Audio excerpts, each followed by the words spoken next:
But as a vehicle for all this talent, St. Elmo's Fire does all right. So if you're a fan of these young performers, I'd give it a try.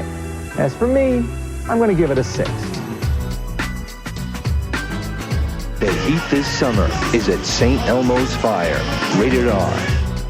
Welcome to Roll Credits, a podcast about connections, both in film and in life. I'm Aaron. I'm Mandy. And each episode we aim to explore a cast. Oh, why did you laugh? Why did you...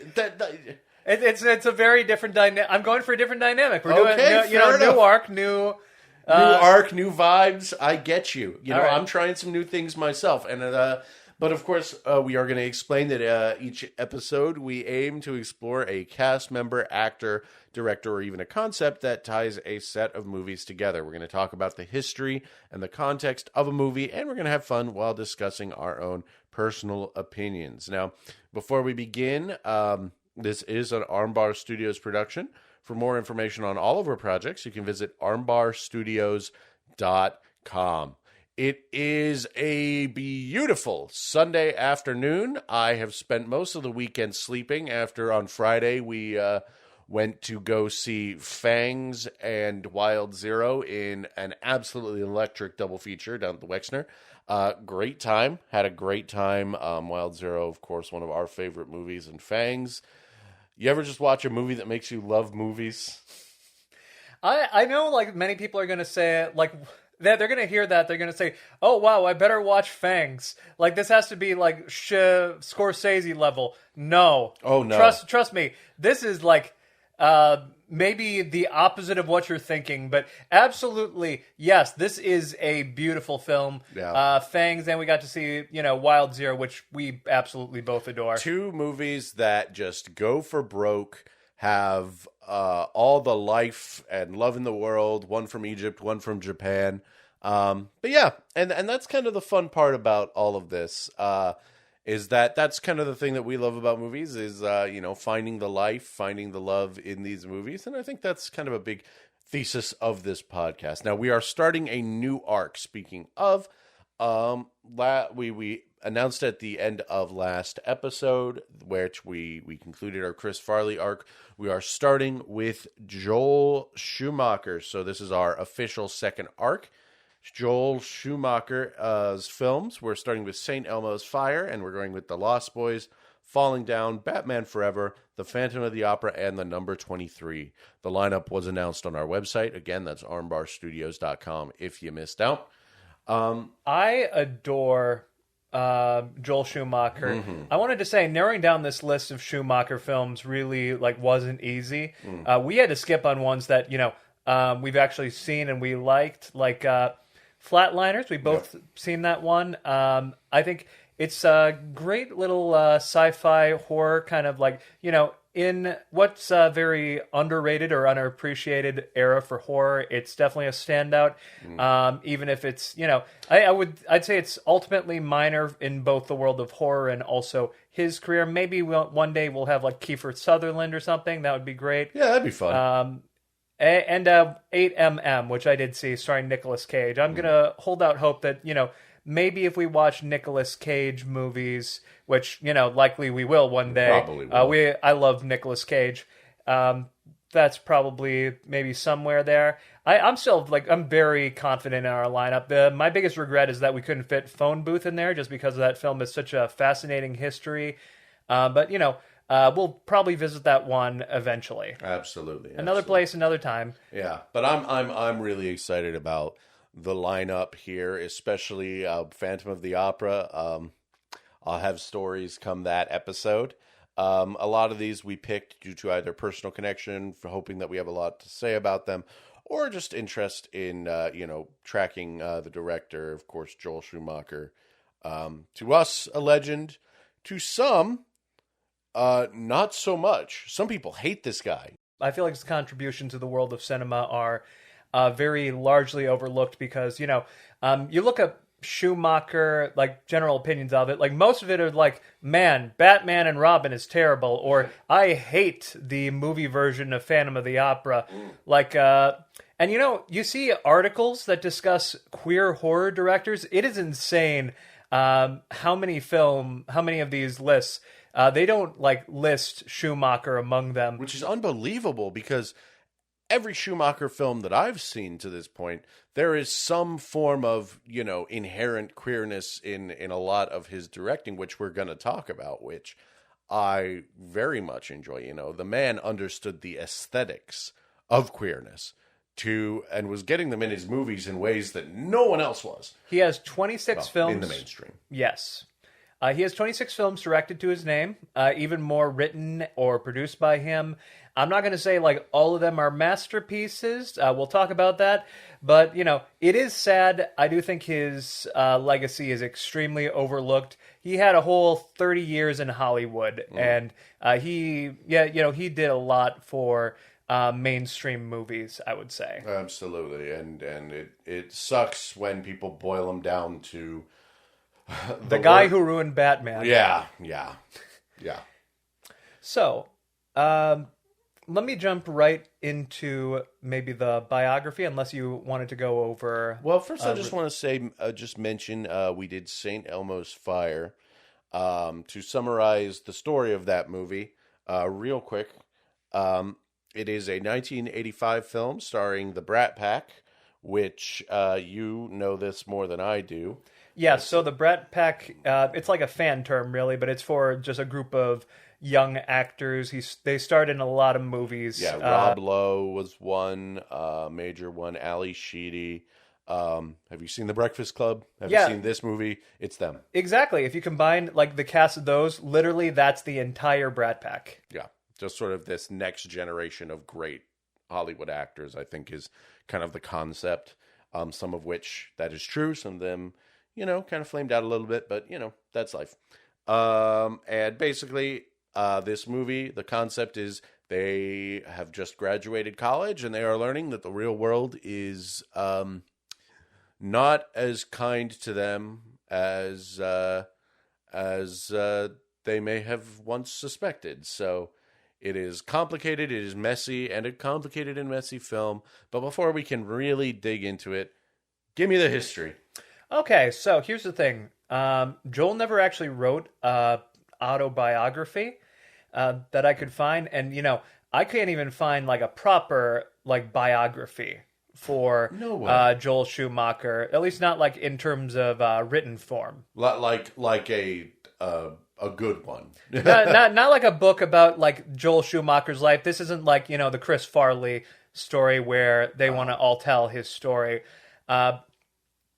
So what I had to do, I went through a lot of newspaper clippings and magazines, most specifically the New York Times, Los Angeles Times was huge, Pittsburgh Post-Gazette, New York Magazine. I use the website vulture.com.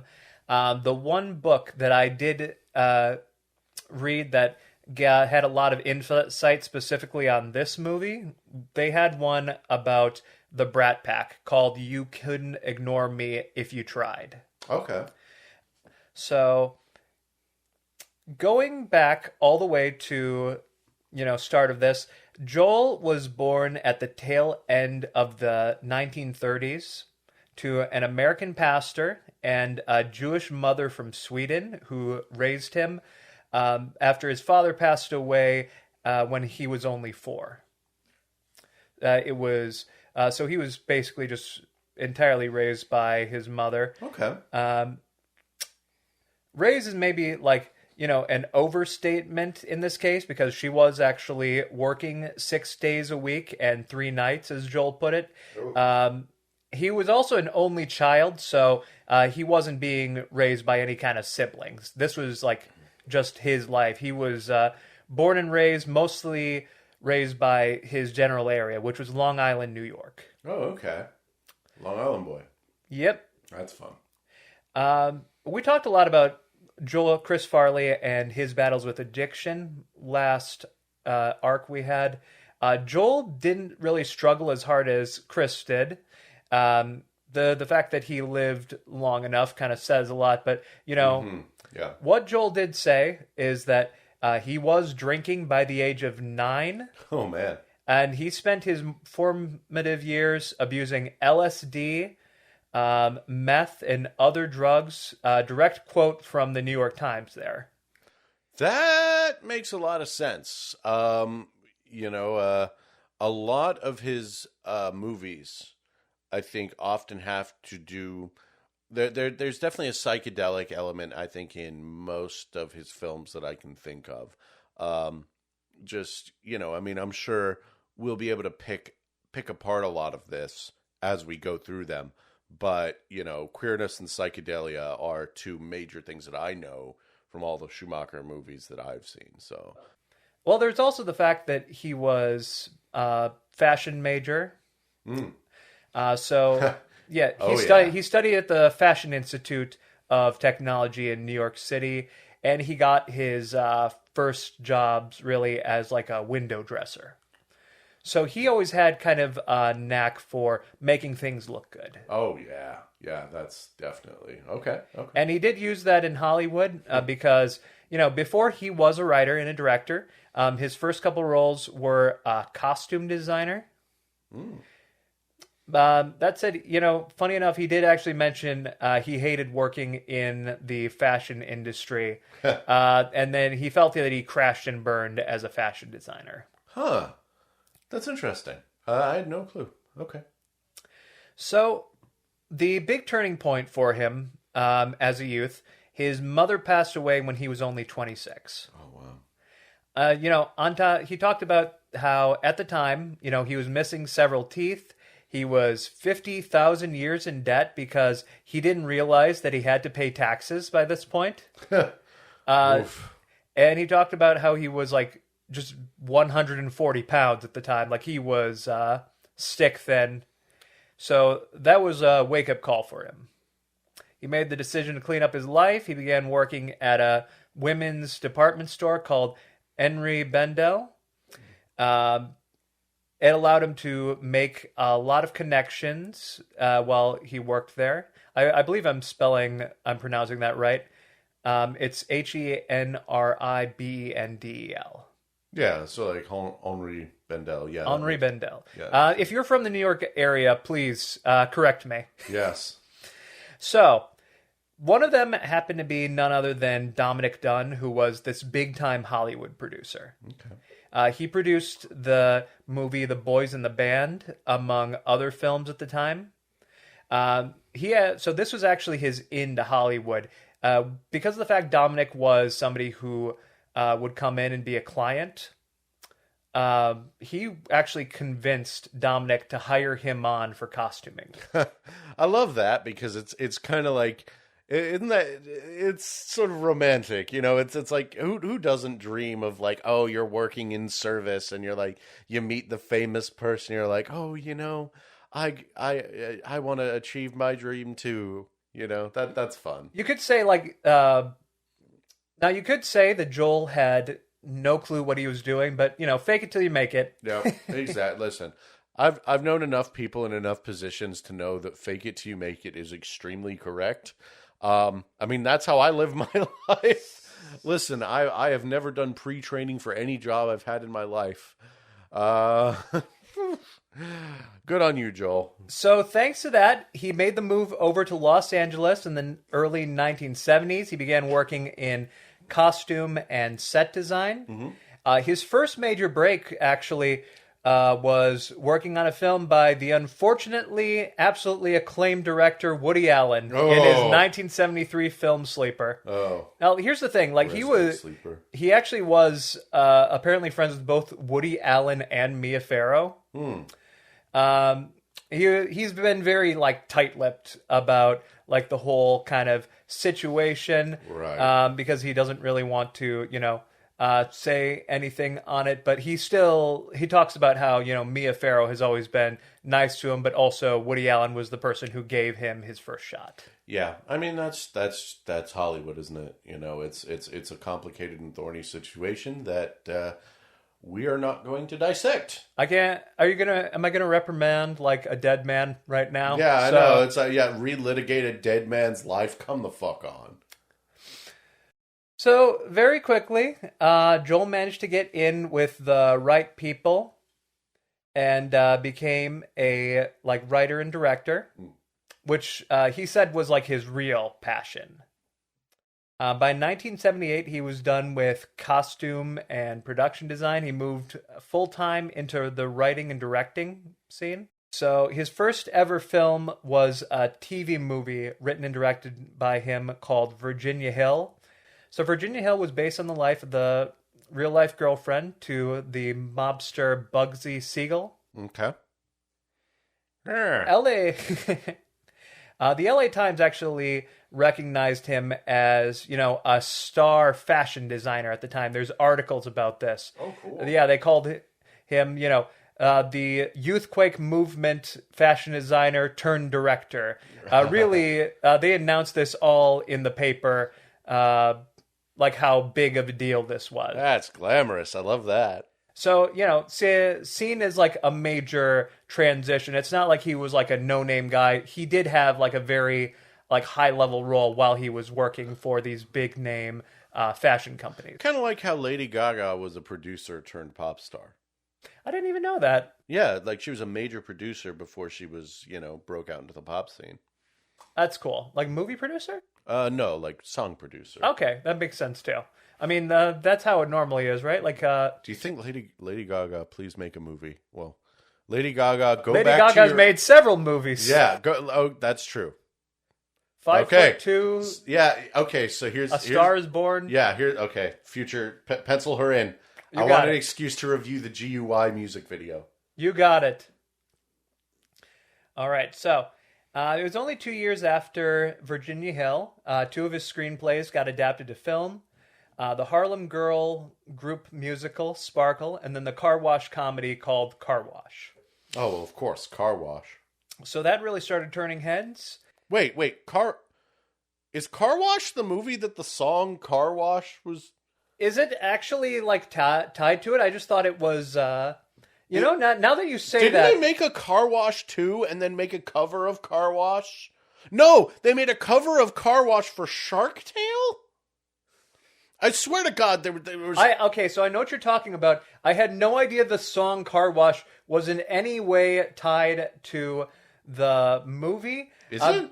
Okay, so here's the thing. This is a 1976 movie. Hold on a second. Okay, we're doing some improvised. Holy shit! Really? Yeah, Car Wash 1976. Yeah. Holy moly! Oh my God! So yeah, the song Car Wash is what Joel Schumacher is indirectly responsible for the song Car Wash. That is astounding. Thank you, Joel. I can't wait for somebody to make the image that's like Joel Schumacher writes a screenplay, and then Car Wash shows up in Shark Tale. Yeah, yeah. Oof. Martin Scorsese shows up in Shark Tale. Not a good movie. Go on. No. So thanks to the situation with Sparkle and Car Wash, he sort of came in at the right place at the right time for his next project, which I'd say is probably his biggest.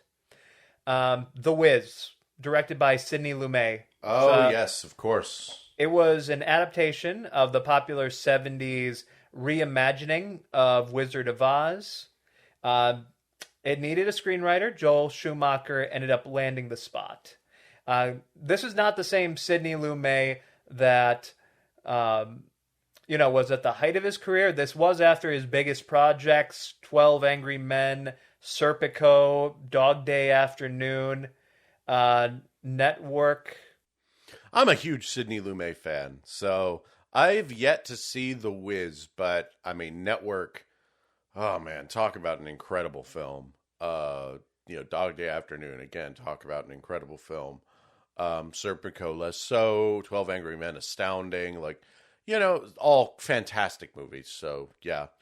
The Wiz, I've seen some clips from it. I remember when it was pretty big. I think on one of those VH1 I Love the 70s kind of things. It's unfortunate. So it apparently was like this massive flop. Yeah. But the funny thing is, all criticism to that movie did not fall on the screenplay, did not fall on the original musical.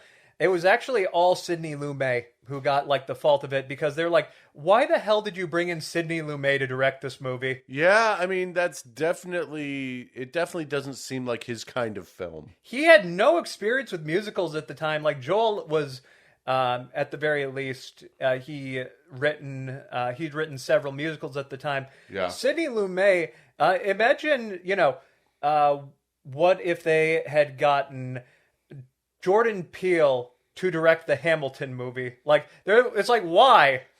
Yeah, definitely interesting.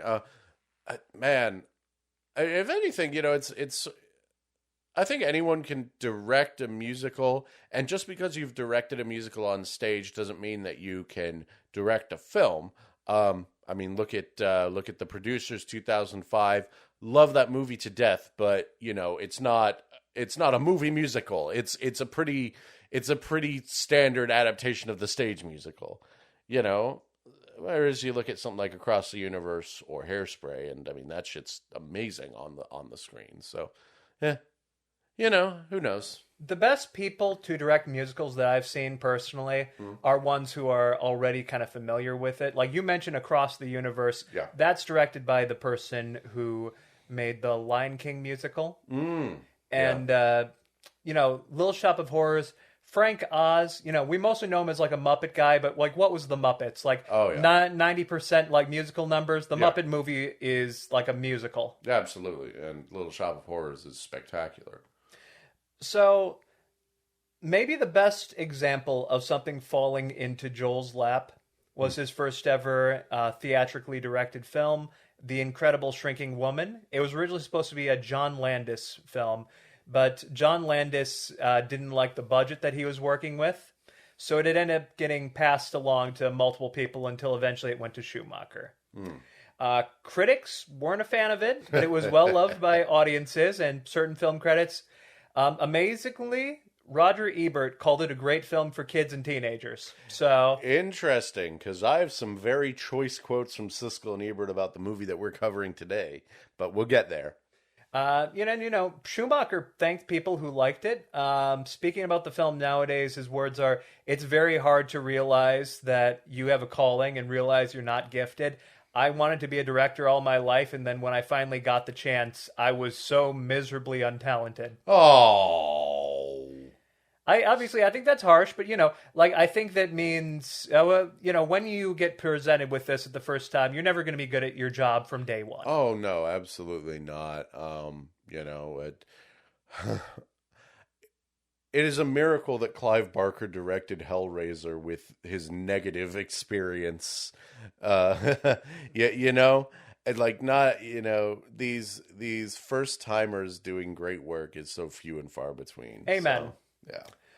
One of his first of many projects that fell through came around this time. He was chosen to write and direct the film Chorus Line, which fell through due to creative differences between Schumacher and Alan Carr. Schumacher wanted like a full origin story with flashbacks for every single one of them before they got onto the chorus line. Okay. That is absolutely hilarious, because that's the kind of shit that we joke about, like being made in the modern day. Like how they're going to make a sequel series to 12 Angry Men. I think with the title For the Origin of the Fourth Angry Man. Yeah, no, I'm sorry, Joel. That wouldn't have worked for Chorus Line. So Alan Carr was the guy who produced the musical for Grease, which had just released. So as soon as he heard that from Schumacher, and he was just like, okay, get the hell off my set. I'm Alan Carr. His next movie that Schumacher did actually make was starring Mr. T, called DC Cab. Oh, man. Generally, people seem to have enjoyed the ideas of the movie and the pace, but the tone and the plot made it a very polarizing film. Ah, well, that's Mr. T for you. Yeah. He loves his mother. However, it was on that set that Joel had met a man by the name of Carl Kurlander. So they had actually just finished penciling penning a script. So Carl and Joel had finished penning a script about 6 teen graduates confronting their adulthood, which was then called St. Elmo's Fire. The basis for the story came from Carl's short story of the same name he wrote in college about a crush he had on a local waitress he knew. Oh, that puts a lot of the movie into perspective. Go on. Well, okay. So, Carl was actually working as a lunch delivery boy for the studio that Joel had worked with when they first met. Okay. And they became like very close friends. They would literally drive for hours and just talk about life experiences. Oh, I love that. And apparently, like a majority of that is what wound up in the script. I mean, that's wonderful. You know, I think some of the best ideas can be had on very long road trips. So that makes sense. Schumacher was more familiar with the script writing process, and Carl was just out of idea. He had a lot of Carl was just out of college, so he had a lot of ideas and stories to pull from. And so they consider that to be like a very easy script for them to write. But, you know, a nightmare to sell from the beginning, because from day one, studios read it and they fucking hated it. Yeah. People were calling the cast of characters in it 7 of the most loathsome characters that they have ever read. So even in the script stage, people were saying this. Okay. So what ended up saving them? Joel had made enough connections that the vice president of Universal Pictures was a man by the name of Ned Tannen. And because of the film Car Wash and how well that did, Ned trusted Joel to make this movie. Thank you, Car Wash. So Schuler-Donner recommended Ali Sheedy, Judd Nelson, and Emilio Estevez for the film, who all completely nailed their auditions. They ended up running into Demi Moore completely by chance. So Demi at the time was just working for the soap opera General Hospital at the time, but they found her and they were like, oh my god, this is the splitting image of the character they want for Jules. Oh, wow. They had like a full description of her, and they just, reached out to her. They said, we need you to be in this movie. Rob Lowe was the first real star that they got because he was already like a proven teen idol at the time for the film The Outsiders, Class, and Oxford Blues. He was the guy that the young teen girls would have as posters on their wall. And Lowe was extremely passionate about getting the part, that even after getting 2 rejections from Schumacher, he kept pushing through it, and Schumacher eventually agreed to it because Lowe had begged him a 3rd time to get on. And he was like, okay, you know what? If he's going this hard on it, then it means that he's committed to the project. Yeah, that makes sense. Fascinating stuff, because as we'll talk about this, this is really interesting. This is very different from a Rob Lowe role that I've seen, and I've seen him in a fair few things. So, good on him. I think this is a really interesting role for him. So, I know we talked about how The Breakfast Club and this film make up the Brat Pack. Funny enough though, like those are not like the first 2 films in the Brat Pack. Okay. There were several films beforehand, and I think that's the thing that connected them all together. They got brought together on these 2 big films back to back, and they were already very familiar with each other. They were friends, so they would be getting swarmed by fans all together. So they got like this fan nickname because they were all seen as friends in Hollywood. Okay. I feel like because of the fact that they were getting a lot of roles together, there is actually a familial sense. There's a lot of camaraderie going on. They do actually feel like friends in this movie. Yeah, absolutely. It's because they were friends in real life. They all loved making it. Demi Moore aside, the entire cast had all known each other before this, and we're all just clicking. It was like a perfect cast in that regard. Yeah, okay. So we're going to put the pin on there for now for Joel's story. but this is the last film that he wrote for until 1999's Flawless, and then not again until Phantom of the Opera. So, some people really hate the films that Joel Schumacher has actually written. I will say we're not doing this for Joel as a writer. We're doing this as a director. But, I don't think that Joel is irredeemable as a screenwriter. He definitely has more of a knack as a director. Yeah, and I think that's something that we will be dissecting, his strengths and, quirks and connections as a director. And I would love to talk about the reaction to this film, but first I want to get physical here and talk a little bit about this movie. Now, first thing, how did you first hear about this movie? Because want to know how I first heard about this movie? I know. Yeah, 1985 by Bowling for Soup. Springsteen, Madonna. Way before Nirvana, there was U2 and Blondie, etc., etc., etc. And it's like, Debbie knows every line from The Breakfast Club, Pretty in Pink, and even St. Elmo's Fire. Yeah, even St. Elmo's Fire. Yeah, exactly. And that is how I learned that. And also, I did know one more thing about St. Elmo's Fire. I used to collect CDs from basically English thrift shops, charity shops, whenever I'd go over there and visit. And I do very much remember getting like a Jean-Michel Jarre and Best of Hollywood Synth like compilation album for a couple quid. And I remember one of the themes on them, there was like the Chariots of Fire theme, I think, Popcorn, various like Jean-Michel Jarre bits, and then one of them was the theme from St. Elmo's Fire. So, that's how I knew about it. But, for a movie that, in my head, must have had some kind of cultural cachet, right? Like, if it's going to be name dropped in the Bowling for Soup song, in my head, I'm like, man, there must be a crazy release. No 4K release, no UHD release. However, there has been a Blu-ray. It was a pretty early Blu-ray release. Martin Liebman of Blu-ray.com rated it about 3 out of 5. Said it has high-quality video, solid audio quality.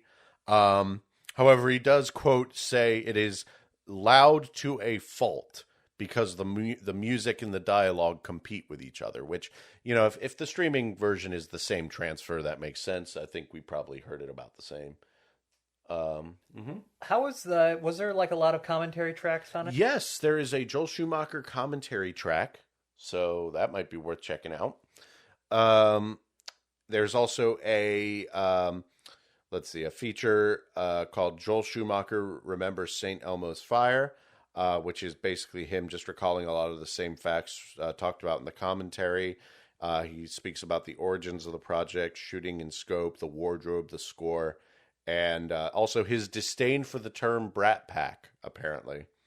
There's also an original making of featurette that was just ported over from the DVD release, which talks about the cast and crew sharing their thoughts on the story's themes, intercut with footage from the film, and a music video for Man in Motion, and 12 deleted scenes. I was going to say, so it's got a decent release. The one thing I knew from reading that book and also interviews that I've seen, funny enough, a lot of the people who were involved in it, the actors, like this is not the same situation by any means as the last couple movies we watched, like Black Sheep, where there was nothing. Beverly Hills Ninja, where the people who worked on this movie are like, I hate this movie. I never want to see it again. This movie sucks. Yeah. This is a situation where, like, regardless of critical reception, the people who worked on this one are still very proud of it and loved working on it. Yeah, so that's great. That's wonderful. It's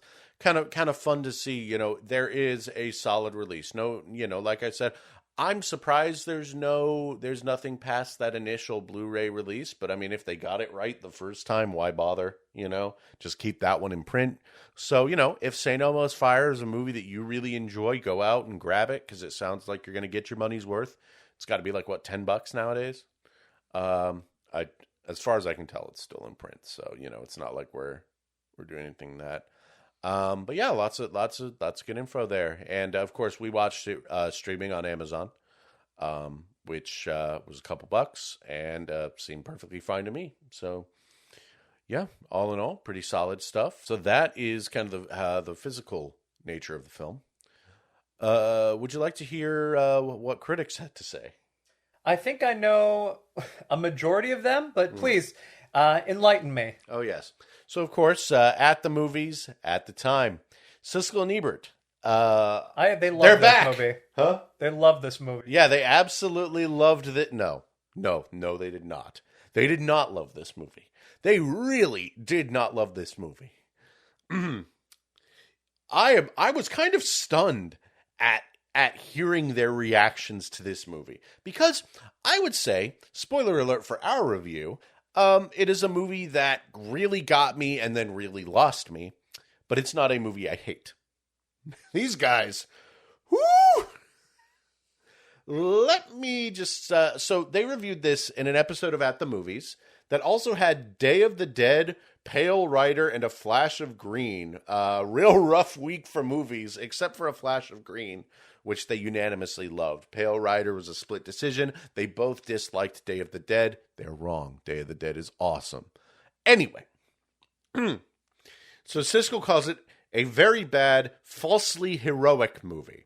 Sex and money and love occupy all of the characters' thoughts. For most kids, fairly normal, but this movie treats them as though they're the only people on Earth with such traumas. I get tired of these people, and too soon. The directing in this film is also second-rate. Joel Schumacher, who has never made a film I have respected in the least, seemingly wants to criticize these characters, but the soundtrack makes them heroic. The only black characters, a shameful parody of a hooker, get the NAACP on the line. I wouldn't want to step in that bar if the drinks were on the house every night of my life. The arrogance of this movie nauseated me. Ebert followed up with, the movie answered the question of what happens to the stars of horny teenager movies when they go to college. They are obnoxious, they are uninteresting, they are shallow, they should have had fewer characters. This is a soap opera. Every scene is a climax, every night is a crisis or a sex scene or a drug scene. Siskel mentions the Korean mobster. Out of the blue, a Korean mobster. Great line. And Ebert says, every young actor in this age group wanted to make this movie. They made this movie, and they can be happy. It's the worst movie that any of these actors have ever made. It wanted to be the big chill, but ended up a small mess instead. You know what? If there's one thing I would just want to take out of that, there's unfortunately some very good points that he makes. Absolutely. Like the soundtrack. We will talk about very specifically, there is a character who does not deserve his big fucking win. Fuck that guy, fuck his arc, and fuck the soundtrack for that. And I'm going to say also, yeah, the movie probably could have done more. Like, it does suck. They probably could have had, more black characters than Naomi. Yeah. Naomi, I love Naomi a lot. Yeah. It's not like she was a villain, but like, it is definitely a very white person focused. Now I do want to say a few more things, because they also named it one of the worst movies of the summer in a special episode that also highlighted, or lowlighted, The Bride, American Flyers, The Man with One Red Shoe, Return to Oz, Day of the Dead, A View to a Kill, and Brewster's Millions. They hated Day of the Dead, man. What the hell? They're wrong still. But I want to say thank you to SiskelEbert.org, a great blog that is doing its best to catalog all of the episodes as episodes are found, tagging them with the movies that they're talked about. It's also, I've gotten some great information from them in the past, and also just looking around on YouTube is often how I do this. But yeah, thank you, SiskelEbert.org, because that is a delightful time capsule of, wow, these are the most powerful, like, most syndicated movie reviewers in America, and whew, they were rough on this baby. If you told me before starting this podcast that we were going to be hardcore Beverly Hills Ninja Defenders and then hardcore St. Elmo's Fire detractors, I probably wouldn't have believed you. I went into this movie thinking, like, well, it can't be that bad. And it's not. No, it's not. And, we'll, are you ready to talk about it? Absolutely. Yeah, so, I want to give you kind of my overall thoughts. I mentioned it a little bit earlier, but, this is a movie that, I loved that for, like the first third or so. I don't know. Something about it, I was all in. And it is a movie that, as it progressed through the final act, really did lose me.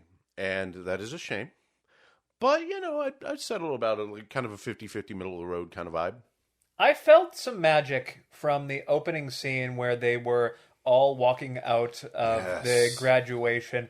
I was thinking to myself, I could give, reasons why somebody might dislike the openings to some of the other movies we watched. Some of them, we didn't even like the openings of it. But this movie has magic. Like, it opens on this shot of them walking out of their college campus in their caps and gowns. Just this group of friends, slow motion as the beautiful music plays. Because if there's one thing this movie has in spades, it is a gorgeous, gorgeous score. Perhaps, again, to a fault, as the Blu-ray release review mentioned. But they walk out of this college in slow motion as this beautiful music is playing, and you just hear this car crash noise as it like abruptly cuts to the aftermath of a drunk driving accident. No one dies, but they're in the hospital and it's like the panic, and it is such a gripping intro. I love that intro. If there's one thing that I think the real life nature of this helped, it was how real everything feels. Like, I think part of why the opening part, like, you are either going to love or hate how the cast works, is because they do feel like actual gossipy friends you might have. Absolutely. Like, they see a heavy-set naked man while in the hospital, and they don't shy away from making fun of him. Yeah. It's like that they're kind of sitting around doing their immature bits. And that's something that I think really did grip me, was that these are, I think comes a time, at least it was for me, and I'm sure it is for most people. There comes a time where you have enough life experience to have more knowledge than a lot of people do, but not enough life experience to realize that you don't actually know a damn thing. There's so much from the start of this movie. I thought to myself, do these people have flaws? The answer is yes, but also, how old are they? Like 21, 22, if that. Like, they are like fresh out of college. Of course, they're going to act like this. Imagine like most 21-year-olds imagine like how you were at 21. Everybody was insufferable. We were stupid.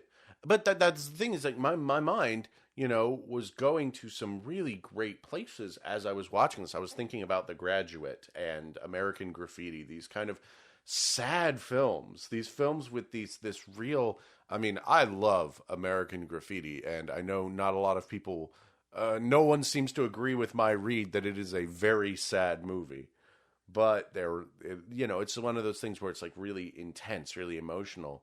And I loved the atmosphere of this movie because it was like evoking those that I was really, really, really into. So my hot take is that John Hughes has a lot of faults. He is very much a man who, his filmography I adore. I have several of his films as some of my favorites of all time. But at the same time, I can recognize that he paints a very, conservative, Reaganistic kind of view of America. Yes. This feels a lot like a missing film by John Hughes, though. And I love John Hughes movies. I appreciated that fact. Yeah. You feel kind of a sense of humanity.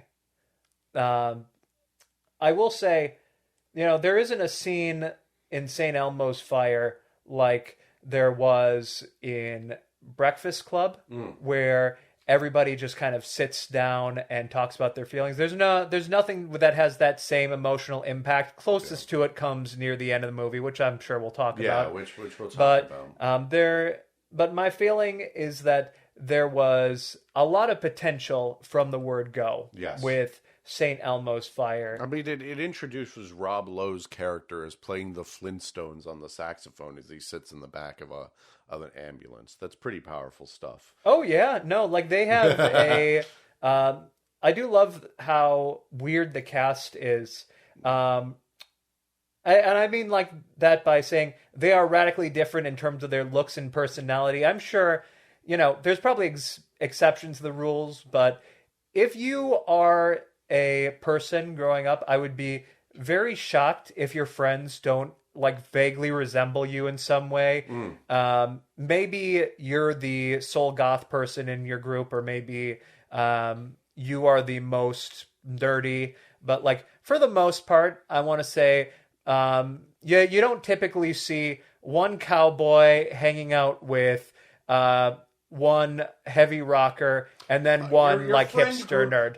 Well, I was going to make a joke like, oh, your friend group shouldn't resemble the Village People, but we're gay. Yeah. So, whoops. So because of this, two of the female leads do have a very Daphne and Velma energy. That is Jules, and I can't remember the other one's name. I feel bad, but she's kind of Wendy. like the most minor character. Wendy, yes. Wendy's great.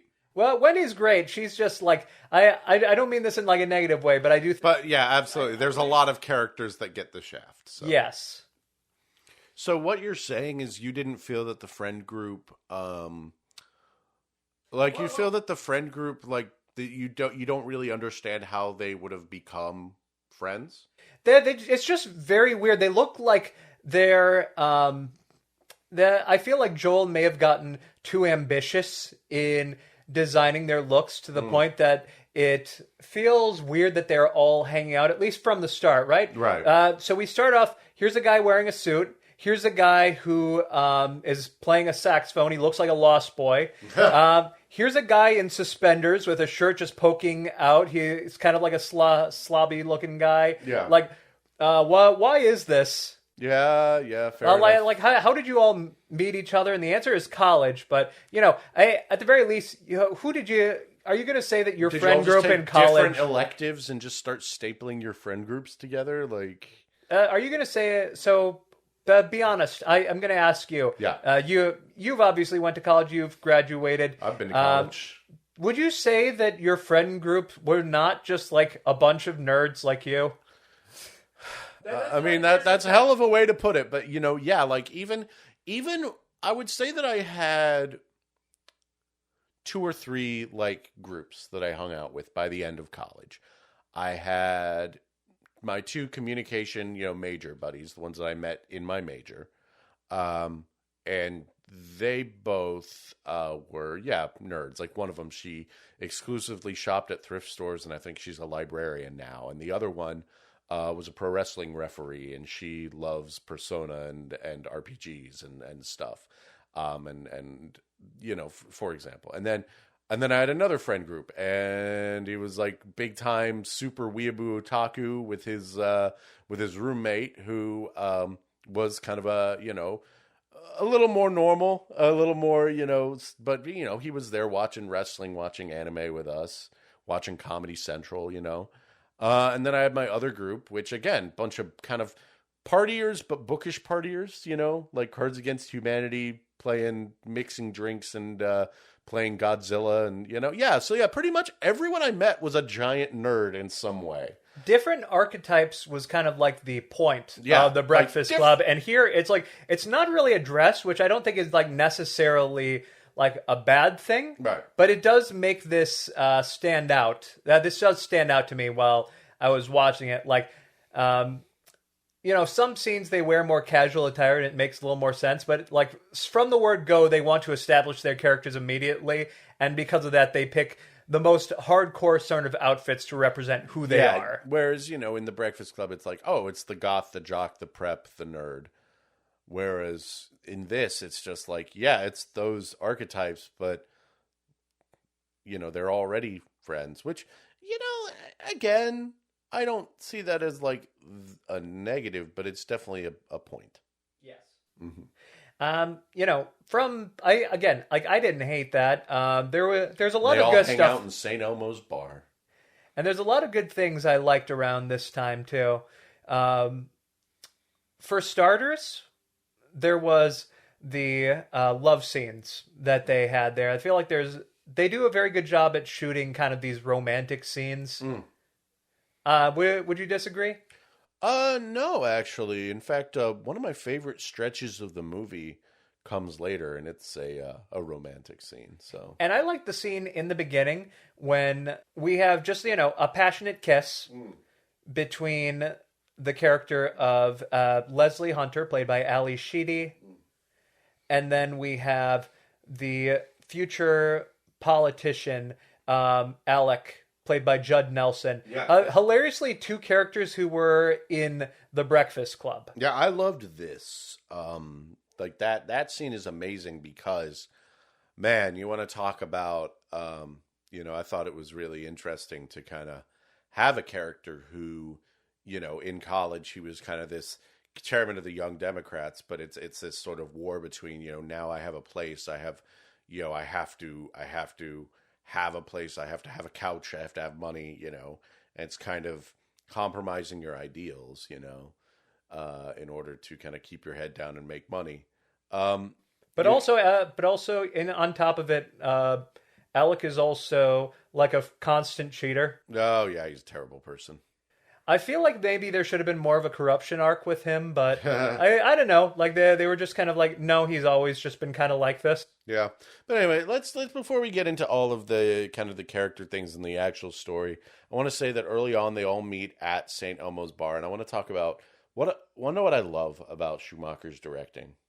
It's vibrant. It is so vibrant. It is so colorful. It is so gorgeous, and that reflects in I love his set design. And yes, we can talk about did he go too hard on the character design? Yeah, but oh man, in St. Elmo's bar, there's two scenes. One of them, first, a top-notch movie bathroom is the girls' bathroom in St. Elmo's bar because it is like garishly pink wooden stall, like graffiti. I don't know. It is a top-notch, memorable set.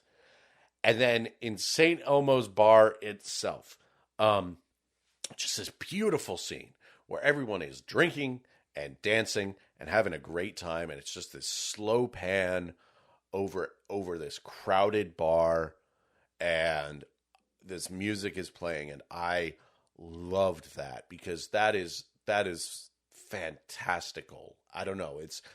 If there's one thing that I really do love about Schumacher's directing in the movies that I've seen, it's when he kind of allows himself to have sort of this grand, fantastical eye for things, whether it's, the Gothic architecture of Flatliners or, the comic book style of Batman Forever. This movie has this sort of depth to it, this sort of like human emotion of, and this is kind of what I was saying was, as I was watching it, knowing kind of, or getting the pieces of what this movie was, which was like, life after college, you get this feeling of these days that will disappear, these days that will one day vanish, and it is beautiful. And it's moments like that made me really, really want to love this movie, because goddamn, does he do a good job swinging that camera around. You mentioned set design of like St. Elmo's bar. The one that sticks out to me, they have like great sets all around, but I love getting to see their living spaces. It is incredible. Like Jules lives in this overly decorated, fancy apartment. Jules is great. It's the bright pink one. Yes. With the crazy pop art. That is designed by her gay neighbor, yes, who she tries to hook up with another one of the characters, who is Kevin. Kevin. We'll talk about Kevin. Yeah, I'm a little sad about his arc, Yeah, talk about an arc that just anyway. but We love you, Ron. But even like small parts, I noticed later on that there are just like even just like random shit that they hang up that informs me a lot of their characters. Like, oh, there's just like a skull on one of the TVs of one of the the college kids, like the boys' room. It's like, yeah, that feels right. Honestly, Alec has that empty apartment that just has like. It feels like a disused gallery almost. Like he just found a gallery and they just haven't had time because they're not serious about their life together. Because Alec is a serial cheater and his girlfriend is not ready for marriage. And so they're living together, but they haven't like committed necessarily. So it's not like they have much of their to put in the house other than like some art pieces. And eventually a single couch, They have like records on crates kind of thing. And it's this cavernous space. And it's like, why is it so fucking big? It's because, and it's just stuff like that really does kind of, establish the different characters. Wendy, I think, still lives with her parents, I think, and has that room upstairs. Yes. Yeah. That was Wendy. Yeah. It's stuff like that. And everyone has their own little characters because after college, everyone is in a different place. And that's something that I really did love about how, you leave college with all these grand ideas of where your life is going to go. And you have it all mapped out because you think you know everything. And it's not going to go that way. So, I'm going to say, I'm going to jump into it. So overall, the main focus point is getting to know all these characters from the start. And, some of them, they introduce obvious unlikable traits. There's one that feels like it should have been an overcoming itself in this movie. Let's talk a little bit about Kirby. Oh, God, Kirby. God. Kirby Keeger, law student, waiter at St. Elmo's Bar.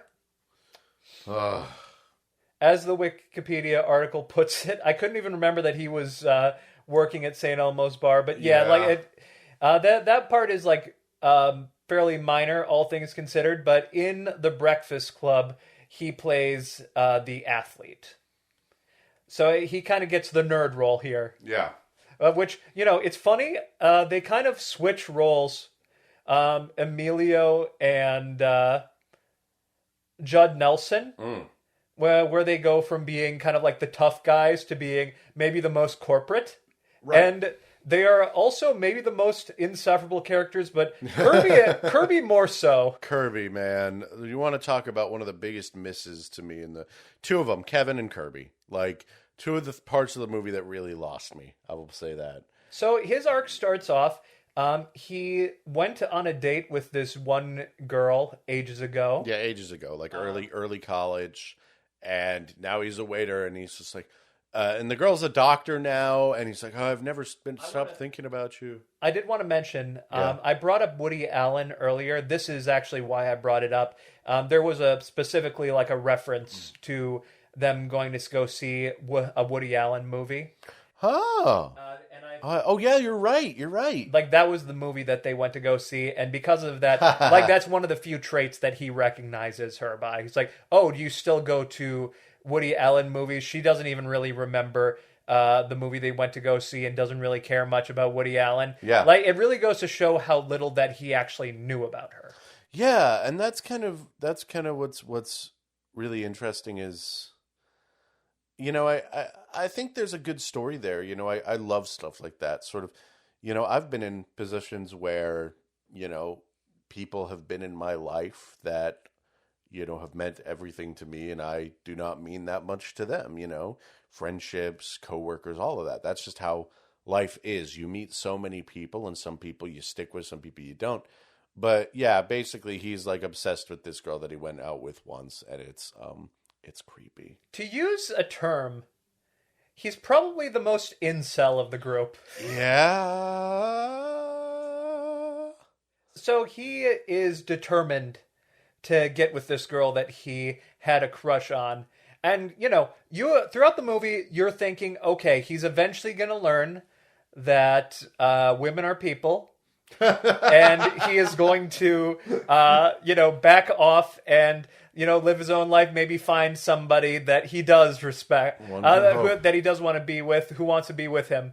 No. Oh, no. He stalks her with her fucking husband or new boyfriend or whatever to a cabin in the snow and then after almost dying because of it, and them taking him in for the night just to make sure he doesn't freeze to death. He gets one moment where they give him kind of a heroic kiss scene on her, but it's like it's the worst. It's unprompted, and it's like, Jesus Christ, guys! It's pretty damn bad. That if there was one thing, I'm like, oh my God, like I understand really? every complaint about this movie. It is that. But one thing I don't understand is the comments on the directing. So something I once read a review of Rushmore by Wes Anderson. We've watched Rushmore, where you watch Rushmore and you get the sense that you're watching a director who isn't quite there yet, but one day will be. And that's the same feeling I get watching this movie. I watched this movie, and it's so clear that Joel Schumacher in this movie is sort of on the precipice of what he would eventually do in The Lost Boys, which is a stunning movie. Oh my God. Or the grandness of Flatliners, of Phantom of the Opera, of these other films. And he's sort of on the precipice where, there's a lot of his signatures in terms of, the sets, the colors, the kind of the slow shots, lots of his signatures when it comes to directing. But he's not quite there yet. But it's still really cool to see him almost be there, It's like, I'm sorry, what is your issue with the directing? I mean, the score, I can understand. I think there's some. Let's be honest for one moment. Yeah. I feel like maybe not everybody, but some people are. There are some people who have the opinion that if I overall don't like it, then everything in this movie must be bad. To hear, guys like Ebert and Siskel and Ebert talk about how bad this directing is, then that's just weird to me, because they are paid to judge every aspect of this movie. But I think if you don't like how this movie is altogether, you're going to be overly harsh on those elements. I don't understand the dislike on the shots, cinematography, or any of that. Yeah. But it's. I don't know how much of that is Joel's fault, and especially looking at later films that he directed, I really don't think that it is. Yeah, absolutely. And I want to go back now. You mentioned Jules' apartment, because after all these things, we're introduced to a lot of characters, and Jules and Kevin are an early one, where Jules takes Kevin to her bright pink apartment. Jules is awesome, by the way. Yeah. One of the best characters in the movie. My favorite, honestly. Yeah, she's fantastic. Kevin would have been mine if they hadn't, done what they did. Because this early scene with Kevin is incredible. Oh my God, is this early scene so good. Look, I get it. It's just not the story they wanted to tell, but they should have. Yeah. But this early scene is basically Jules is accusing Kevin of being gay, and to his credit, the actor playing Kevin. No, the funniest part to me is Jules is like, no, I'm not saying you're gay. So here's my gay roommate. I'm just going to bring him in here. Come meet my friend. You'll like him. Just get to know each other. Yeah. And you can see, and this is the thing that was great, because it's you haven't shown any interest in women, blah blah blah, and Kevin is doing such a good job of having this inner turmoil and this inner conflict, and my heart is aching, and I'm reaching out to him, and that is not where they went. Man, it's not as bad as The Faculty. I almost feel like had this movie been made a decade later, they would have been smart enough to take this movie exactly where it needed to go. Yeah. But to me, no, like, it is funny that Jules is just, like, slightly problematic. Yeah, it is pretty funny. Like, that's her character, basically. She's Daphne, but she's also slightly problematic and does coke. Yeah, she does a lot of cocaine. Right? What you know is what you wrote in your review, and Joel Schumacher wrote a lot of what he knows, which is cocaine.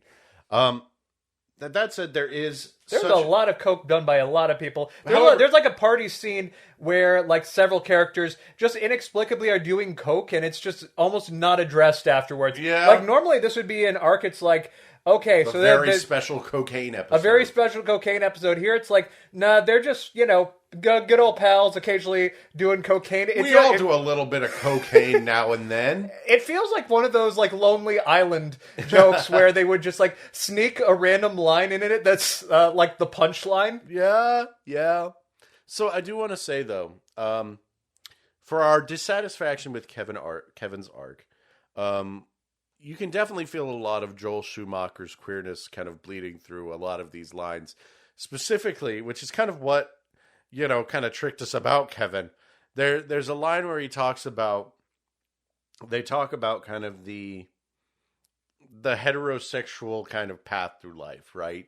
There's a lot of little lines criticizing the traditional heterosexual kind of, path through life. And there's one that's, love, marriage, children, relationships. It's all insane. And there's a lot of this. So it's like, you can kind of tell, I have to wonder, they should have let Joel Schumacher be unhinged. They should have unchained my man. Yeah. But, yeah, that's the thing. He has this kind of, Kevin is an interesting character because he struggles because he wants to make it in the news world. Something that I can relate to, and he wants a byline in the paper, and he wants to write an op-ed column. Now, of course, he's definitely one of those characters who I think got a lot of the criticism, because you want to talk about someone just out of college who thinks that he's the smartest guy in the room. It's fucking Kevin. Yeah. Yeah. Oh yeah. Love stinks. Love is fake. He's doing all this kind of pithy, like 90s bullshit. Well, it's the 80s, but you know what I mean. Sort of, and he just wants to write for the paper, but he doesn't want to be a reporter. He wants to be an op-ed columnist because he has such grand ideas, and he's going to write something that'll really change the world and affect people. And that, I think, is where a lot of the frustration lies for a lot of people watching this movie. I want to say he's probably my favorite of the main male cast. Yes. But also that's kind of a backhanded compliment. Yeah. Because at least two of them definitely have sexual harassment scenes. Yeah, Kirby the worst. I mean, I'll say that... very unfortunately, there is a scene with Billy, Rob Lowe's character. Yeah. Insane that he's in the first episode of both these arcs, by the way. That's something I didn't really bring up. Yeah. But, the 7 Degrees of Kevin Bacon by episode 100 is going to be hilarious. But, there's that scene at least ends in them saying very clearly like an anti-sexual harassment message, and then they have Kirby kiss the girl unprompted, and it's like please get done with this Revenge of the Nerds bullshit. Yeah, oh god, the Revenge of the Nerds, but yeah, great way of putting it. Absolutely. And it's creepy as hell, and we don't like it. We don't like it. But that's the thing is, even Rob Lowe's character has a lot of... Let's take a minute to talk about Rob Lowe. I liked him up until that point. It's before we get into his...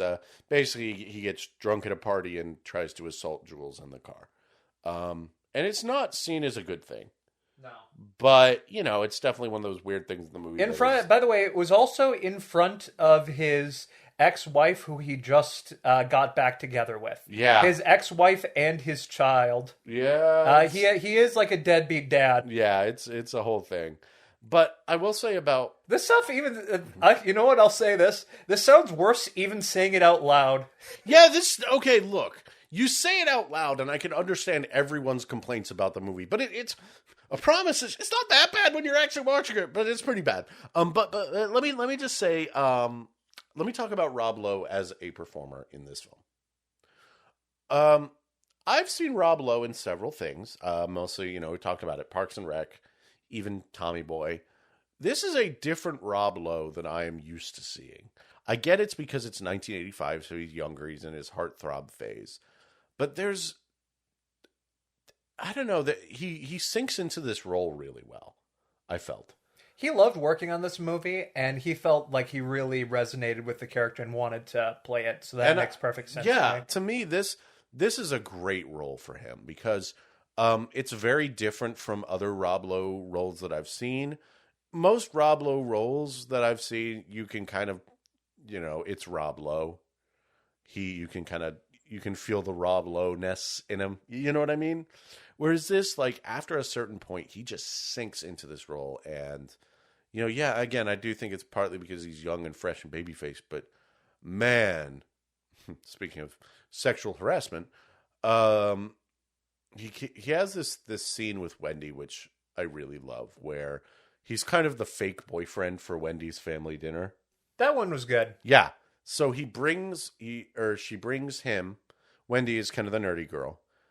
Brings Rob to her big family dinner, and they're kind of the loud New York, Wendy, when you gonna get married? Oh God, okay. There's so much. I want to talk about her in a moment because I'm gonna say, like, the side characters in this are hilarious. I'd love to get into that. Okay, yeah, absolutely. But keep going. But it's funny because, again, there is so much about this movie that kind of talks about marriage as this hellish, like, sort of stage of life. Like, they are all dreading the concept of getting married. It's kind of funny that I would have thought that Ebert would have related to. Maybe that's part of it. Maybe part of this movie is a little too was a little too close to home for Roger Ebert. Love the guy, but he was definitely a love sucks and is fake, I'm never getting married ever kind of guy. But I want to talk about marriage as a concept in the heterosexual life, right? And this is something that, Joel Schumacher as a gay director, I think is fascinating, which, again, I think is also why there's so much swinging in this movie.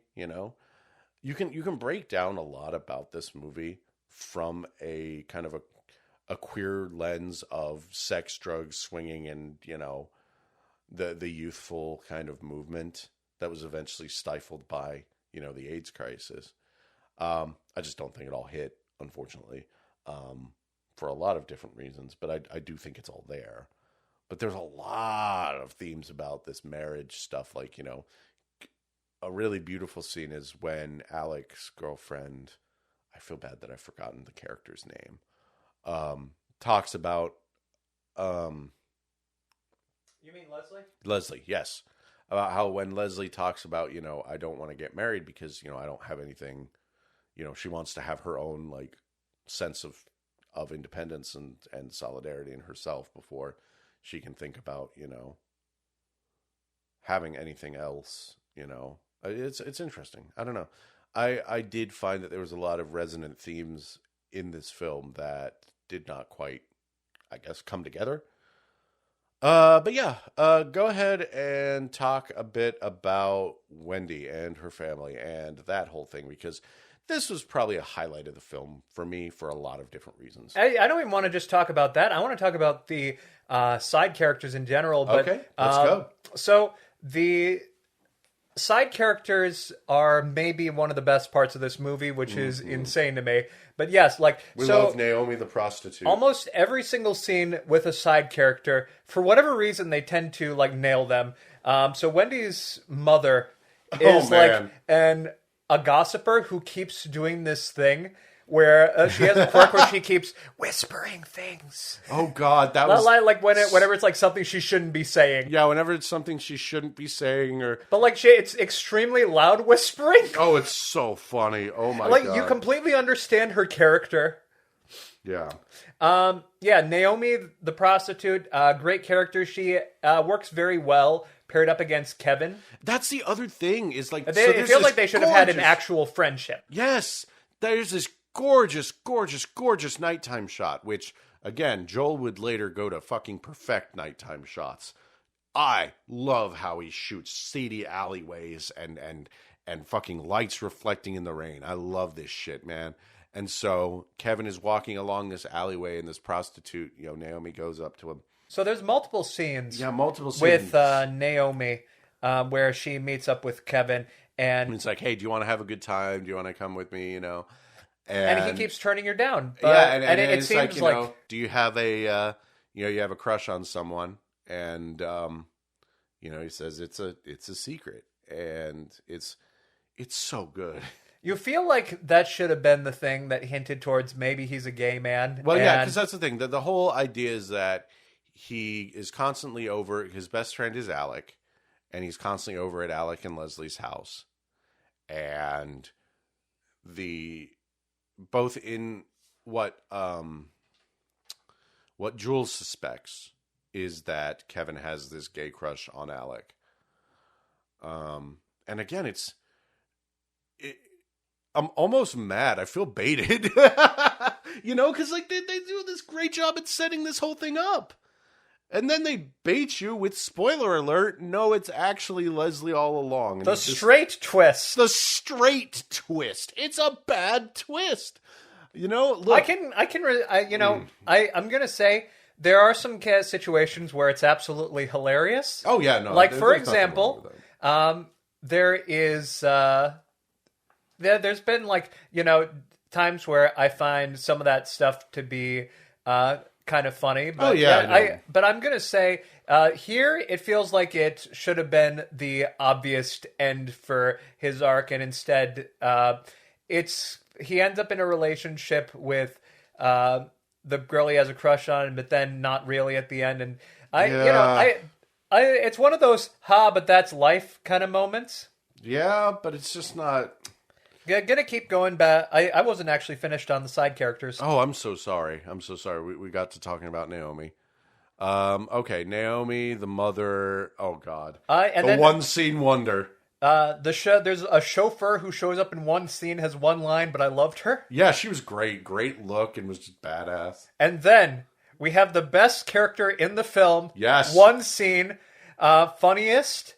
It's Judith. Yes. So. The girl that Kirby has a crush on is named Dale Bieberman. So she's the one who works at the hospital. So Dale brings Kirby back to her apartment and talks about, even my roommate hates me.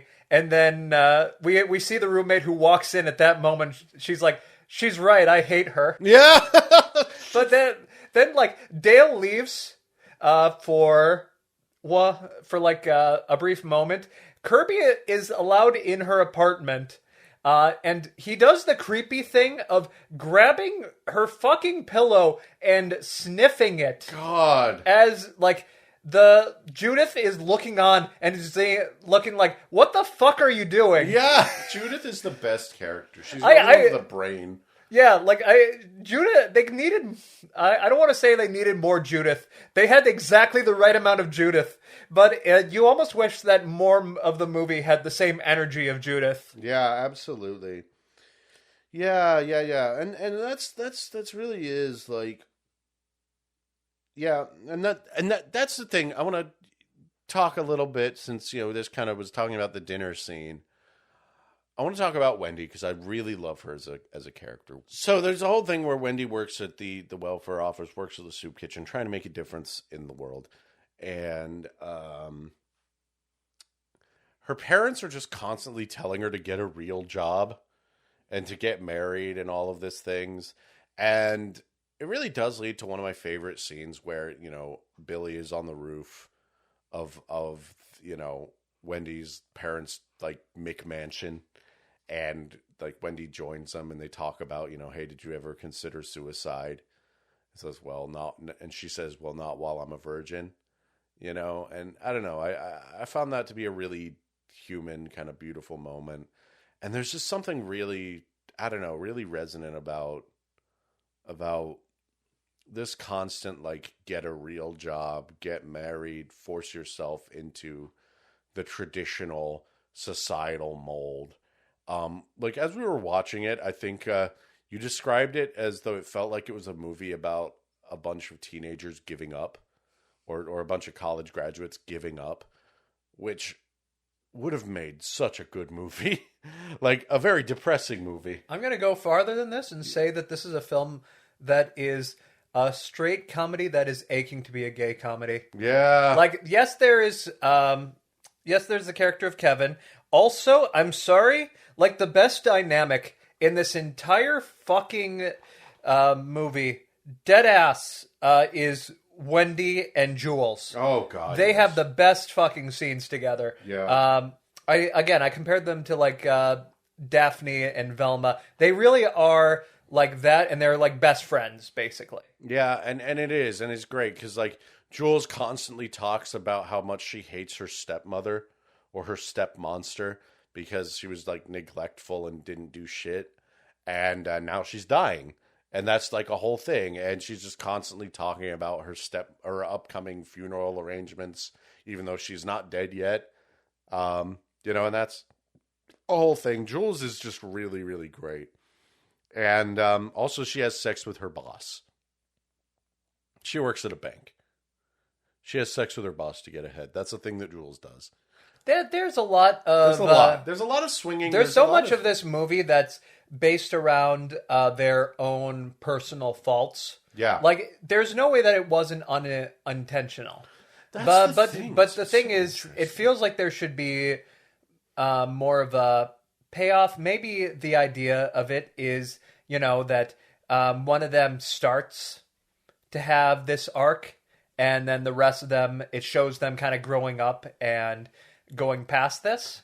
But it feels like it doesn't go hard enough on it, maybe because the film just doesn't have enough time to actually explore every idea that it has. Because there are so many times where you look at Dale, even. She's another character who had to give up on her dream, who had to kind of, and it's like all of these characters giving up and, like, settling and breaking up and swinging and cheating, and it's like, this could have been an absolute whirlwind of a film. And I don't want to say in the right hands, because, again, it's fascinating looking at this movie. The best scenes in this movie are the nighttime scenes and the bar scenes. Like, I just think Joel is amazing at directing those scenes.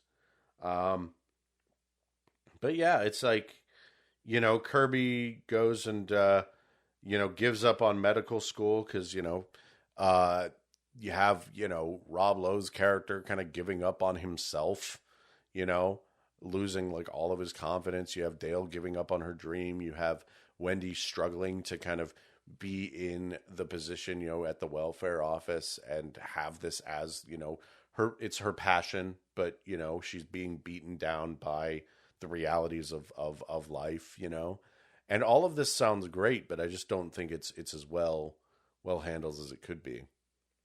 Billy sold his saxophone, man. He sold his saxophone. So let me just say, on the topic of the soundtrack, I think it's good.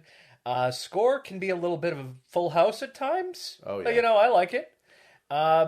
I have a feeling it's probably going to end up one of the weaker Joel Schumacher soundtracks, but still, like, a very solid soundtrack. Yeah, it's interesting because, we love Twin Peaks, and Twin Peaks is a very overwhelming soundtrack.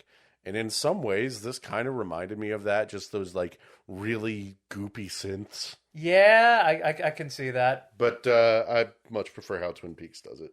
Another thing that I want to talk about, I mentioned a little bit about Leslie, and specifically the line that she mentioned when she just talked about not wanting to get married with, was, I have to have something for myself before I can share it with you. And this kind of is leading to the other thing that I think Joel is really, really good at shooting, was there's a big party, and this is kind of where Alec and Leslie kind of break up because of Alex cheating. And oh my God, the way that Joel shoots the faces during this argument, like, you can tell why this group of actors was so... Why they became huge names. Why they became huge names. Why they were so, like, well Sought regarded. after. Yeah, sought after. Because even in this movie, you see how Joel is shooting their faces, and you see their facial acting, and it is so good. Oh, it is so good. Also, Alec fucking sucks.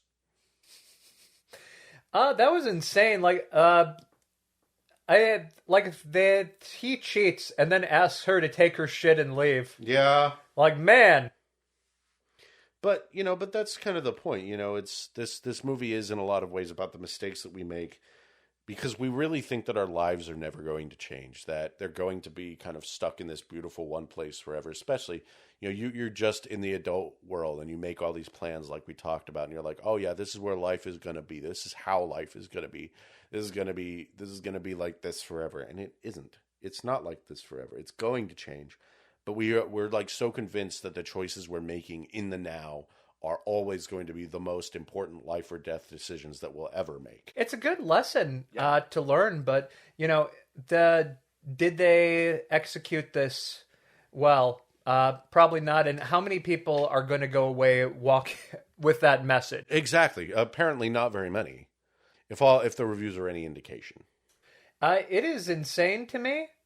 So early on in the movie, I remember you specifically turning to me. We had both watched Breakfast Club and also this movie in the same year, but you turned to me and said you liked this more than Breakfast Club. At first, yes. Yes, but like this was about, halfway, maybe a third into the movie that you felt this way. I was still waiting for the scene that was going to hit the hardest. To me, the one that came closest to it was right near the end. Jules has a scene where she locks herself in her apartment and opens the window because she's trying to freeze to death because she has lost all her money and her job. Yeah, she basically she spends this entire movie being the most well put together, the most freewheeling, the most fun loving one, and in the end it breaks her in half because she's living a lie. And it's great. It's very good. Before we get there though, there's a lot that comes set up, and I do want to talk a little bit about... let's talk a little bit about all of this, because we talked about Billy attempting his sexual assault on Jules. And at the time, you actually said, like, in the end, he's kind of doomed to, no matter how much he seemingly changes or anything, he's doomed to always be Billy. For better or for worse, and mostly for worse, because he's kind of an immature, terrible person, deadbeat dad, all of this stuff. The end of the movie implies something, that he is making an effort to try and fix himself, try and fix up his life. Yeah. But, that is one of those things that is obviously like the final straw. Yeah, absolutely. For and majority Jules, of the characters. And Jules says, I needed a friend tonight. You break my heart. Then again, you break everyone's heart. And it's a great line. I do think it's a great line. And then you have kind of Kirby's obsession we talked about. And it's like they want to do a 500 Days of Summer thing, but again, do not commit, which sucks. And then you have like Kevin, it's like all these things kind of all happen at once to just completely tank the film, because then you have Kevin with the reveal that no, he's actually attracted to Leslie. So it's a little funny. He's not gay, but he is attracted to the most boyish girl in the cast. So good job, buddy. No, I'm kidding. They do have a good sex scene. We love Ali Sheedy. Yeah, they have a very good sex scene. It's like, that's, again, Joel is very, very good at filming them. And I think there's a lot of fun, playful passion in that sex scene. It is passionate. It is fun. It is energetic. I just wish that this wasn't his arc conclusion. I believe, that scene actually, they talked about in the book that Ali Sheedy was extremely emotional about filming it. She was like crying afterwards. Oh, wow. But they helped her through it, and she kind of like understood like its necessity in the plot. Right. That makes a lot of sense, to have to film something like that, especially because like they're in bless the her. shower. I love Ellie Sheedy to death. We love you, she Ellie is Sheedy. fucking awesome in this movie. Yeah, you almost wish this was a movie about the girl character sometimes. I have a note here regarding Kirby the Stalker and his conclusion of his arc, where he goes to this cabin in the woods. I say this is not romantic. Sorry to say. It's unfortunate that a lot of the really, really, really good shit is lost in the combo of Kevin not being gay and Kirby actually being kissed by Dale, when it would have been more powerful otherwise. Which, because then they follow up and they go back to Alec and Leslie, and Alec did in fact get the couch, that he wanted to get and it's like, he basically sold himself and like fucked his life over, trying to like fit this perfect mold of, the strong heterosexual man in order to get this couch. And now it's like, well, he doesn't even have anyone to share this couch with.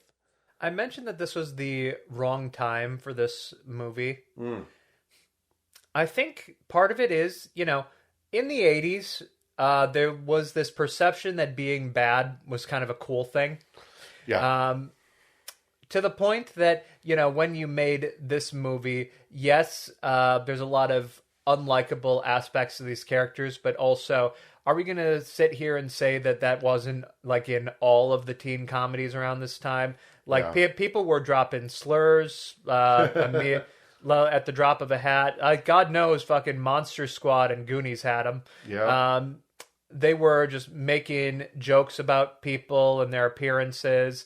And this movie had it. Like, that's the thing. So, is this movie smart enough to have actually done this?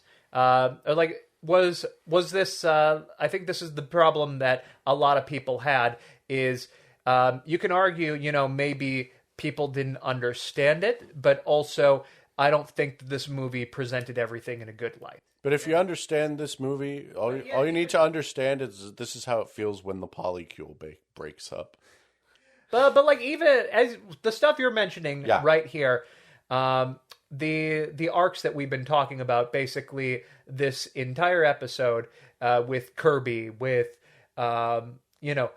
Billy and all them, like, it's just, maybe they needed more time, but they don't feel, it feels like it all should have come together in the scene that, it feels like it all should have come together when Jules tries to kill herself. We have a scene that should have been the moment where everybody sits down in Breakfast Club, and it is not. The person who gets the film, who gets the starring role here, is actually Billy. Billy helps talk Jules down from the ledge, basically. Which is a great scene. And it is. And there's actually a really, really, really good line before all this happened that I really, really, really love, which is kind of, everything's bad. Jules is trying to kill herself. Everyone's miserable. And there's a line, I can't remember which character says it, but they say, "Forever got a lot shorter suddenly, didn't it?" And I love that line.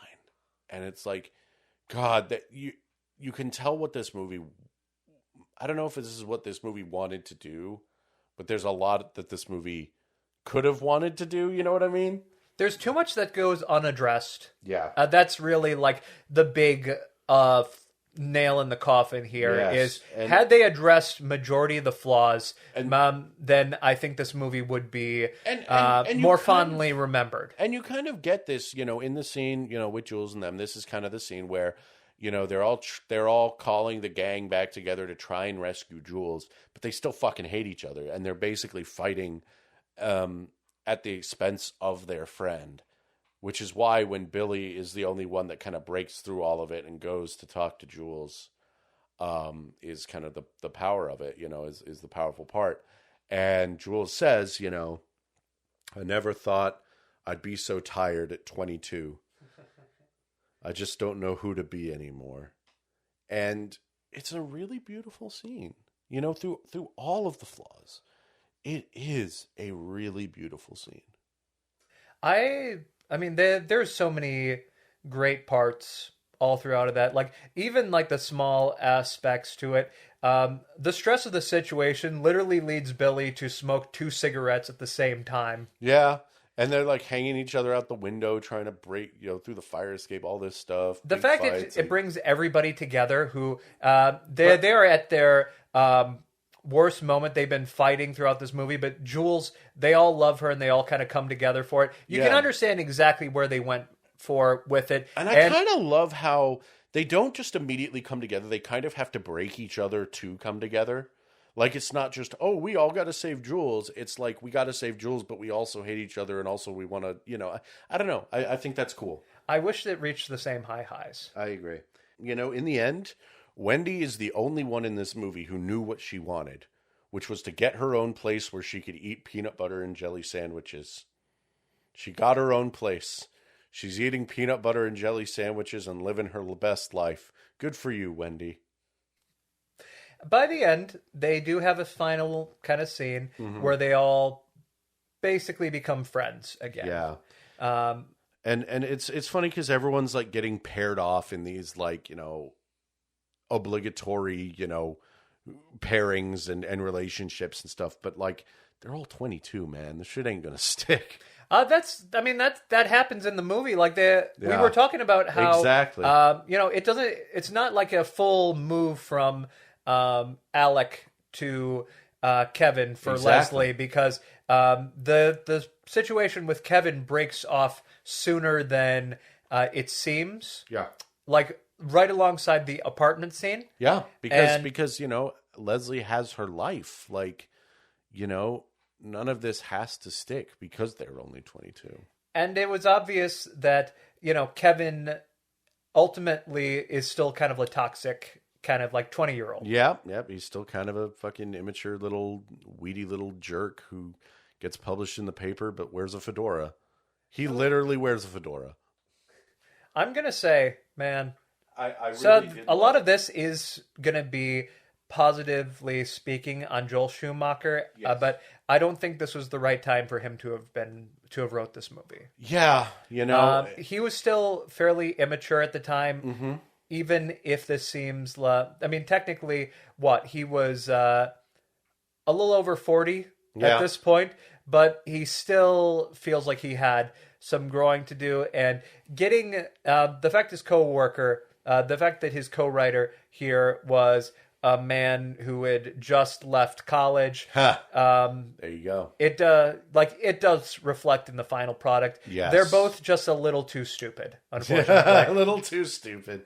However, I did enjoy the final scene where they go to the bar and this time they don't go in and they talk about how they all have plans because, like, as an adult, I can relate to that. Yeah.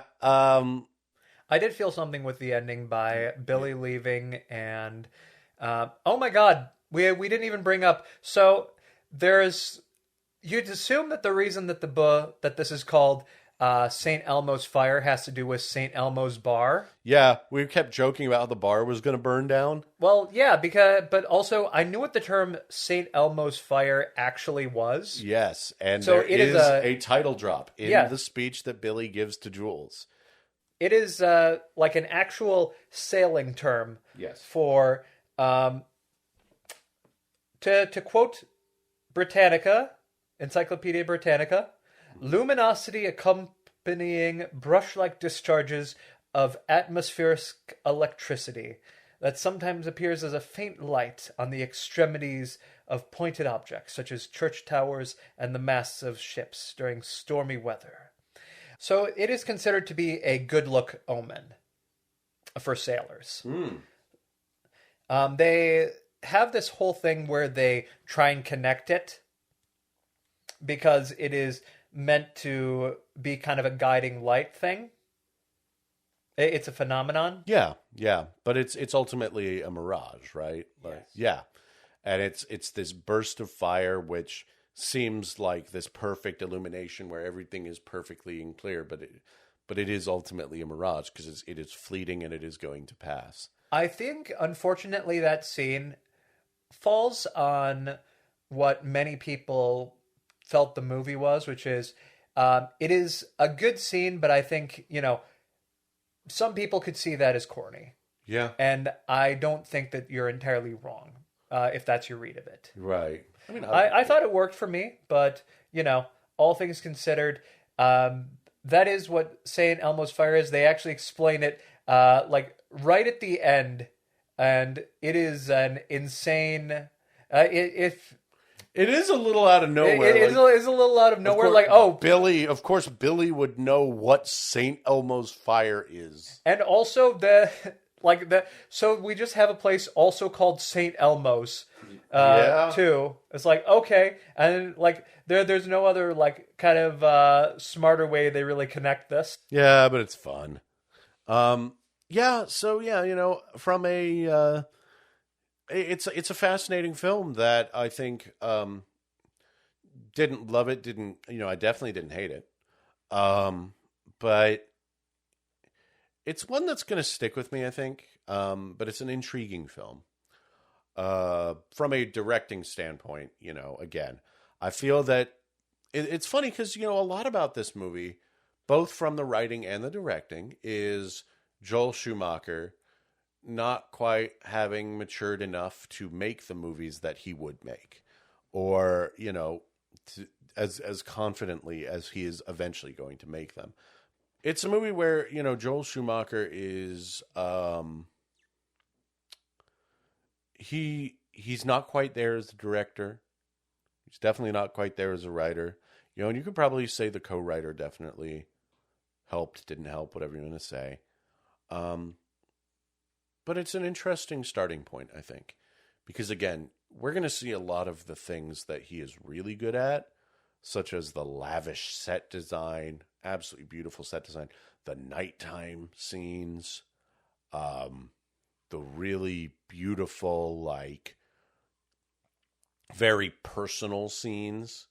We're going to see a lot of those coming up to see kind of the evolution of his style. And I'm pretty excited about that. Maybe it's a good thing that he didn't become the writer and director combination. Yeah. And he mostly stuck to directing after this. But, overall, would you say this is better or worse than Breakfast Club? It's worse than Breakfast Club.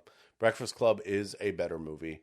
If just for that final scene, Breakfast Club is great because it just manages to make a single set feel like the biggest thing in the world. And even if I have my qualms with with what they do for the ending, she didn't deserve that. They should have kept her goth. Fuck this. But would you have loved to see a crossover game between Yes. Well, would you have loved to see a crossover between Joel Schumacher and John Hughes? Yes. Okay. Yes. Absolutely. Okay. So, hear me out. Right? Okay. It's Evo season. It's Evo season. Okay. Now would be the perfect time for them to shadow drop a Marvel vs. Capcom style game based on the works of John Hughes and Joel Schumacher. Got it. Okay. It's not like they can bring back everybody. A lot of people have gotten old. However, in the world of video games, we can make this happen. Absolutely. Listen, we this isn't Mortal Kombat. We don't got to digitize these people. But listen, in a world where Street Fighter, the movie, the game exists, there is no reason why we can't have John versus Joel. Exactly. I'm so right. Yeah, here's my pitch, Okay. right? I'll give you 6 characters I think they should lock in for this. Okay. So, we need an all-arounder. I think the best choice is Lisa from Weird Science. Okay.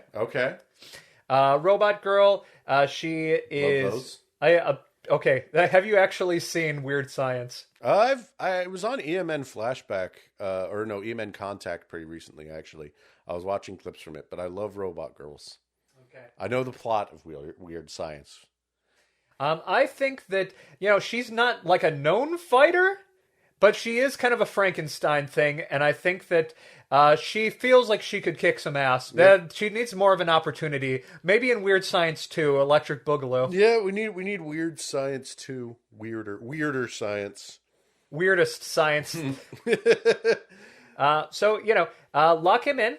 Okay. First pick from a Schumacher one, I wrote down that I want to see William Foster from Falling Down. Oh God, yeah, no, I mean, he's a must. Yeah, he has a gun. Yeah, right? we're going to talk about William Foster, but he is a must.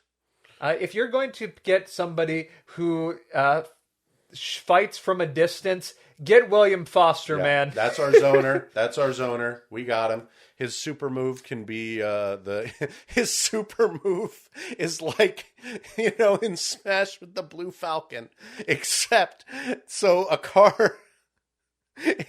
he traps him and his opponent in a traffic jam and gets so pissed off he just starts beating the shit out of his opponent. Okay. We can only pick one representative from this movie, St. Elmo's Fire. Mm-hmm. I think Jules needs to be the one. Listen, I do agree. I do think you could argue for Billy, considering he beats the shit out of the guy at the club. Okay, Billy's good.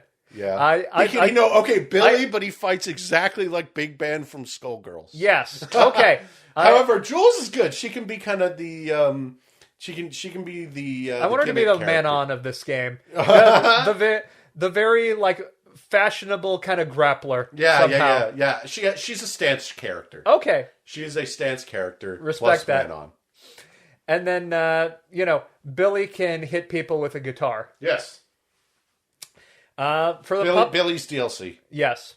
For a puppet fighter, I think we should get all the Breakfast Club. All of them? Yes. Okay. Technically, maybe John Bender to be like the main guy. However, okay. Yeah, you can have so many like good things. Like for example, so have the athletes throw like a football. Have the weird girl, Ellie Sheedy's character. She cuts things. She trips over the opponents using cereal. Yes. Okay. So Shang Tsung in Mortal Kombat, the original. Not Mortal Kombat 1, which is the current Mortal Kombat.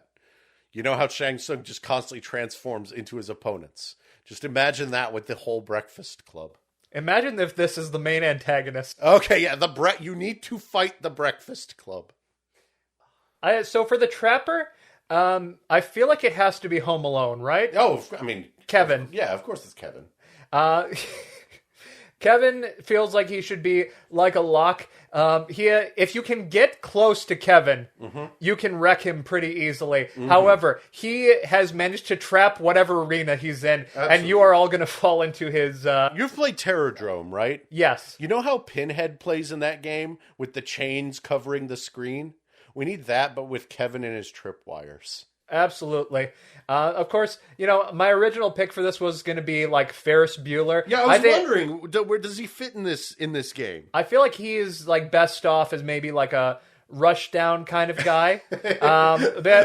You've seen the scene where he's running from like yard to yard. Like He is very good at running. But like his special move is he definitely has to be that he sends his opponent down to like a big pool. Using a car. Okay. Like in the end of course. They kick the car and kablooey.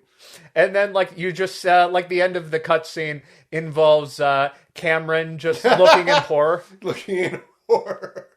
But, that's one... Oh my god, he can have Tron Bonne from Marvel vs. Capcom 2's special, except instead of the Servbot army like charging across the screen, it's a parade. And there's one... Unfortunately, I wanted at least one more person from Schumacher. Yes. I think we got to get David from the Lost Boys, right? Oh, yes, of course. I think he can either be like a Rushdown or like an all-around kind of guy. Honestly, I just want him in like multiverses or whatever. Just get David in a fighting game. Fuck, that would be so cool, actually. Get David in anything, man. He's awesome. We're going to have to talk... we're going to talk like 30 minutes about how good David is once the Lost Boy episode happens. So, time with the Lost Boys. But look forward to that. Yeah, I mean, that's next. Holy shit, that's next. Yeah, so hey, we got your segue right there. Real quick before we go, though. Have you thought of an announcer for this game? Because I have 2 pitches. No, but I did think of one mechanic idea. Tell me. So I think there needs to be a flatliner mechanic. So what happens? Right, there is a right when you reach the final part. Yeah. The final part of your health bar. If you manage, It's in Garo where it starts fucking flashing. there's a brief moment where you can be resurrected to life. Resurrection. Like the fucking God, yeah. No, it's like Killer Instinct where like you're after you've before in Killer Instinct you get one last hit where your bar starts flashing, and if you like input the right button combination you get more health back. It's like that. Oh my God. Okay, so here's my pitch. We have 2 options here for the announcer. One, we can do the Phantom of the Opera, the opera ghost, of course. Otherwise, the teacher from Ferris Bueller. Yes. As the announcer. And the winner is Bueller. That's it. All right. That's a wrap. Okay. Okay. That is the end of the St. Elmo's Fire episode. Capcom, you know what you have to do. Listen, Capcom, buddy. The Marvel vs. Capcom collection Skullgirls is coming guys, out. get in on this. Yeah, someone give us Joel versus John, Fate of Two Worlds. We need this. So that was St. Elmo's Fire, kind of. Yeah. And as mentioned, next week is going to be The Lost Boys, and we're fucking stoked. Until then, I want to remind everyone, of course, please visit armbarstudios.com for all of our latest projects and news. You can follow us on YouTube at Armbar Studios LLC. You can subscribe to this on Spotify. Just look for Roll Credits. Apple Podcasts, we're on it. You can even put the RSS feed, in the app of your choice. We also, of course, are on Pocket Casts. So there's a billion ways to subscribe to us, and let us know what you think. You can email us, contact@armbarstudios.com. In the meantime, I have been Aaron. This has been Mandy. And until next time. 3, 2, 1, roll credits. Welcome to the world of Street Fighter 3. Prepare for battle. Yeah, that makes sense. Now, enter the heat of battle. Final round. Roll Credits is produced by Armbar Studios and is part of the Aaron and Mandy Network. The intro and outro music is provided by Daniel Vodovos, available on Bandcamp. For more information on all of our projects, visit armbarstudios.com.